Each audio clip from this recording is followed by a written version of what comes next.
മഹാലക്ഷ്മി സീരിയലിൻ്റെ പുതിയൊരു എപ്പിസോഡിലോട്ട് എല്ലാവർക്കും സ്വാഗതം. അങ്ങനെ കണ്ണനാണെങ്കിൽ മഹിയോടായിട്ട് പറയുന്നുണ്ട്, അമ്മയെ ഒരിക്കലും കണ്ണടച്ച് വിശ്വസിക്കരുതെന്നാണ് എല്ലാവരും പറയുന്നത്. അതുകൊണ്ട് എനിക്ക് അമ്മയുടെ മാറ്റമൊന്നും പൂർണ്ണമായിട്ട് എനിക്ക് വിശ്വസിക്കാൻ പറ്റുന്നില്ലെന്ന് മഹിയോട് പറയുമ്പോൾ മഹി പറയുന്നു, കണ്ണേട്ടൻ എന്താണെങ്കിലും നന്നായിട്ട് തന്നെ സൂക്ഷിക്കണമെന്ന് പറയുന്നു. അതേസമയം കണ്ണൻ പറയുന്നുണ്ട്, നമ്മുടെ ചുറ്റുമുള്ളവരെ നമ്മൾ എത്ര നല്ലപോലെ സ്നേഹിച്ചാലും അവരുടെ അടുത്ത് നിന്ന് എപ്പോഴാണ് നമുക്കൊരു ചതി കിട്ടുന്നതെന്ന് അറിയില്ലല്ലോ മഹി, അതുകൊണ്ടാണ് എനിക്കിപ്പോൾ ഒരു ഭയമെന്നെല്ലാം കണ്ണൻ പറയുന്നുണ്ട്.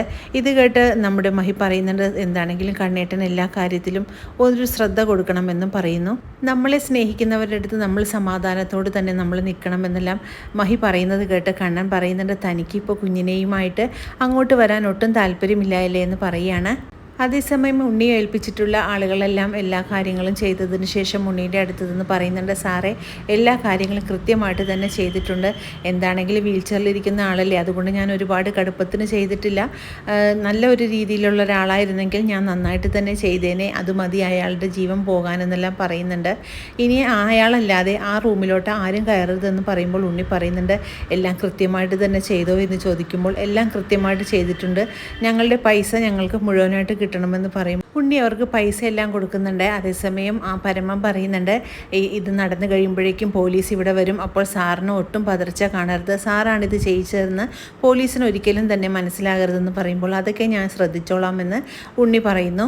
പിന്നീട് മഹിയെ വിളിക്കുന്നുണ്ട് മഞ്ജു, അമ്മ അവിടെ വന്നല്ലോ എന്ന് ചോദിക്കുകയാണ്. അതേസമയം ഞാൻ അമ്മയെ അമ്പലത്തിൽ വെച്ച് കണ്ടായിരുന്നു, അന്നേരം എൻ്റെ അടുത്ത് പറഞ്ഞു കുഞ്ഞിനെയും മഹിയെയും കാണാനായിട്ട് അങ്ങോട്ട് പോവുകയാണെന്നും, അതുകൊണ്ട് കണ്ണടച്ച് വിശ്വസിക്കരുത്, അമ്മയുടെ ഇപ്പോഴത്തെ അവസ്ഥക്കനുസരിച്ച് അമ്മ നിങ്ങളോട് പെരുമാറും, അതുകൊണ്ട് നിങ്ങൾ രണ്ടുപേരും അമ്മയുടെ വലയിൽ വീണു പോകരുത്, അമ്മയെ ഒരിക്കലും വിശ്വസിക്കരുത്, സ്വന്തം മകളായ എനിക്ക് പോലും ഇപ്പം അമ്മയെ വിശ്വാസമില്ലെന്ന് പറയുകയാണ് മഞ്ജു. അത് കേട്ട് മഹി പറയുന്നുണ്ട്, എന്താണെങ്കിലും അമ്മയുടെ മാറ്റം എനിക്ക് നന്നായിട്ട് തന്നെയാണ് തോന്നുന്നതെന്ന് പറയുമ്പോൾ അമ്മ ഒരിക്കലും കണ്ണടച്ച് വിശ്വസിക്കരുതെത്തി, അതുകൊണ്ട് നിങ്ങളെ പറ്റിക്കാൻ എളുപ്പമാണെന്നെല്ലാം മഞ്ജു പറയുന്നുണ്ട്. അമ്മയെ വിശ്വസിക്കരുതെന്ന് പറഞ്ഞുകൊണ്ട് മഞ്ജു ഇപ്പോൾ വിളിച്ചിരുന്നു എന്നെല്ലാം കണ്ണൻ പറയുന്നത് കേട്ട് ലേഖ പറയുന്നുണ്ട്, അത് തന്നെയാണ് ഞാൻ പറഞ്ഞത്, സ്വന്തം മകൾക്ക് പോലും അമ്മയെ വിശ്വാസമില്ല, അതുകൊണ്ട് കണ്ണേട്ടനും മഹിയും കണ്ണേട്ടൻ്റെ രണ്ടാനമ്മയെ ഒട്ടും വിശ്വസിക്കരുതെന്ന് തന്നെയാണ് ഞാനും പറയുന്നതെന്നെല്ലാം ലേഖ പറയുന്നുണ്ട്. ഇനി മഹിയെ അങ്ങോട്ട് വിടുന്ന കാര്യത്തിലും എനിക്ക് കുറച്ച് തീരുമാനങ്ങൾ എടുക്കാനുണ്ടെന്നെല്ലാം ലേഖ കൂട്ടിച്ചേർക്കുന്നു. അതേസമയം മഹിയുടെ അടുത്തു നിന്നും കമലേശ്വരത്ത് വരുന്ന കണ്ണനെ കാണുന്നതും ഉണ്ണിയാണെങ്കിൽ വളരെ ദേഷ്യത്തോടു കൂടി തന്നെ നോക്കിക്കൊണ്ട് നിൽക്കുകയാണ്. കണ്ണൻ അങ്ങനെ വീൽ ചെയറിൽ അകത്തോട്ട് പോകുന്നത് നോക്കിക്കൊണ്ട് നിൽക്കുന്ന ഉണ്ണിയാണെങ്കിൽ മനസ്സിൽ വിചാരിക്കുന്നുണ്ട്, ഇയാളുടെ ഈ വീട്ടിലെ അവസാനത്തെ രാത്രിയാണെന്നും നാളെ രാവിലെ ഓടോടി ഇയാളെ വെള്ളം പുതുപ്പിച്ച് കിടത്താനുള്ളതാണെന്നുമെല്ലാം ഉണ്ണിയാണെങ്കിൽ മനസ്സിൽ കരുതുന്നുണ്ട്. മാർക്കോയാണെങ്കിൽ രാത്രി തന്നെ അമ്മയെ കാണാനായിട്ട് അമ്പലത്തിലെത്തുന്നുണ്ട്. എന്നിട്ട് മാർക്കോ അമ്മയോടായിട്ട് പറയുന്നുണ്ട്, എനിക്ക് എന്തൊക്കെയോ ഒരു അസ്വസ്ഥത പോലെ തോന്നുന്നുണ്ട്, എന്തൊക്കെയോ ആപത്ത് വരാൻ പോകുന്നതായിട്ടാണ് എൻ്റെ മനസ്സ് പറയുന്നതെന്നെല്ലാം മാർക്കോ പറയുമ്പോഴേക്കും അമ്മ പറയുന്നുണ്ട്, മോൻ പറഞ്ഞത് ശരി തന്നെയാണ്, ഇന്ന് കണ്ണൻ എന്തോ ഒരു ആപത്തുണ്ടാകാനായിട്ട് പോകുന്നുണ്ട്, അത് നടക്കുക തന്നെ ചെയ്യും, അതെന്താണെന്ന് മാത്രമാണ് എനിക്ക് തെളിഞ്ഞു വരാത്തതെന്നല്ല അമ്മ പറയുന്നത് കേട്ട് മാർക്കോ ആണെങ്കിൽ ആകെ പേടിച്ച് പോകുന്നുണ്ട്. ഞാൻ എപ്പോഴും പറയുന്നത് പോലെ തന്നെ കണ്ണൻ മോൻ്റെ പിറകിൽ മോൻ എപ്പോഴും ഉണ്ടാകണം, ഏത് ആപത്ത് ഘട്ടങ്ങളിലും മോൻ അവനെ രക്ഷപ്പെടുത്തണമെന്നെല്ലാം പറയുന്നത് കേട്ട് മാർക്കോ പറയുന്നുണ്ട്, അതെന്താണെങ്കിലും അമ്മ പറയുന്നത് പോലെ തന്നെ ഞാൻ കാര്യങ്ങളെല്ലാം തന്നെ ചെയ്യുമെന്ന് കണ്ണൻ പറയുന്നു. പിന്നീട് ഉറങ്ങുന്നതിന് മുമ്പ് മഹിയെ വിളിക്കുന്നുണ്ട് കണ്ണൻ, എന്നിട്ട് മോൾ എന്തെടുക്കുന്നതെന്നെല്ലാം ചോദിക്കുന്നു. അങ്ങനെ മോൾ ഉറക്കമാണ് കണ്ണേട്ട എന്ന് പറയുകയാണ്. അതേസമയം മോളുടെ ഫോട്ടോസൊക്കെ എനിക്ക് അയച്ചു തരാനായിട്ട് പറയുന്നു. മഹി അയച്ചു കൊടുക്കുന്ന ഫോട്ടോസെല്ലാം നോക്കിക്കൊണ്ട് നിൽക്കുകയാണ് കണ്ണൻ. അങ്ങനെ വളരെ സന്തോഷത്തോടു കൂടി തന്നെ തൻ്റെ മോളുടെ ഫോട്ടോസെല്ലാം തന്നെ കാണുകയാണ് കണ്ണൻ.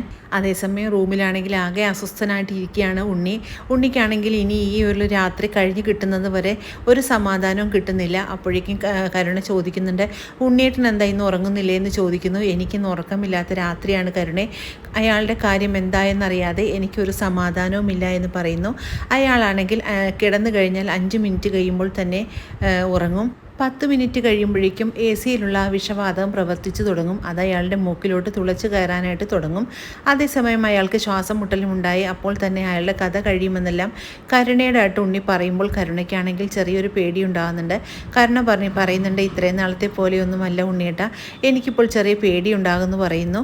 അതേസമയം ഒന്നും പേടിക്കാനില്ല കരുണ, ഇതൊക്കെ സംഭവിക്കുക തന്നെ ചെയ്യും, നീ നോക്കിയിരുന്നോളാനായിട്ട് ഉണ്ണി പറയുന്നുണ്ട്.